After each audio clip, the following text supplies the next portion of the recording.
है ना। क्वेश्चन लिखने में टाइम वेस्ट नहीं करूंगा, मैं डायरेक्ट समझा रहा हूँ।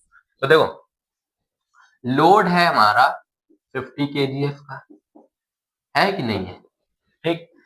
एफर्ट है हमारा, नहीं पता है।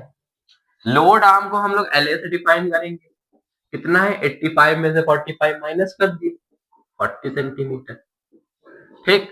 और लोड, हाँ लोड आर्म हो गया। अब एफर्ट आर्म हमारा कितना है, 45 में से 25 माइनस कर दिए तो कितना आ जाएगा, 20 आ जाएगा। अब हमने एक फॉर्मूला बताया था, principle of machine, principle of simple machine भी कह सकते हैं, प्रिंसिपल ऑफ मूवमेंट भी कह सकते हैं। तो इसमें क्या होगा बेसिकली, प्रिंसिपल ऑफ मूवमेंट में क्या होगा, principle of principle of moment equal to होता है sum of ACW equals to sum of clockwise moment, है ना।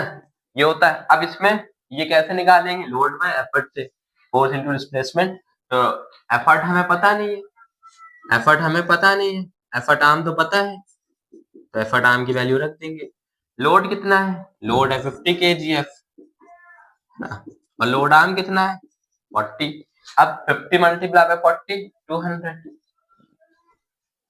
है ना। 5 4 20 2000 इक्वल्स टू, एफर्ट हमें पता नहीं है, एफर्ट आर्म पता है 20, डिवाइड में भेज देंगे तो 21 टाइम्स और 20 100 टाइम्स, कितना आ जाएगा, एफर्ट कितने का लगेगा 100 kgf का, 100 kgf का।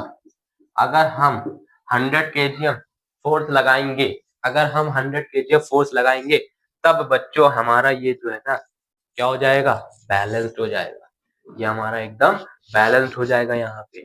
तभी तो प्रिंसिपल ऑफ मोमेंट आया है। अब इसकी वैल्यूज आप निकाल लिए, 20 मल्टीप्लाई बाय 100 इक्वल टू 2000, और इधर भी 2000 आ रहा है, इसका मतलब क्या हुआ, ये दोनों एक दूसरे की क्या है, बैलेंस है। अब आपसे कहा जाए मैकेनिकल एडवांटेज, दूसरा पार्ट देखो, एक क्वेश्चन नहीं आएगा, एक में 4-5 पार्ट आ जाएंगे। दूसरा पार्ट मैकेनिकल एडवांटेज निकालो, कैसे निकाले भाई मैकेनिकल एडवांटेज। तो मैकेनिकल एडवांटेज होता है लोड बाय एफर्ट, लोड है 50 का, एफर्ट है कितना, कितना है एफर्ट 100 का, है ना। तो कितना आ जाएगा, मैकेनिकल एडवांटेज कितना आ जाएगा 0.5 आ जाएगा, और इसकी कोई यूनिट नहीं होती है। अच्छा, किलोग्राम फोर्स को न्यूटन कन्वर्ट करने के लिए 10 से मल्टीप्लाई करना, ठीक है। अब आपसे दूसरा क्वेश्चन आ जाएगा एफिशिएंसी निकालने को। एफिशिएंसी कैसे निकालेंगे, मैकेनिकल एडवांटेज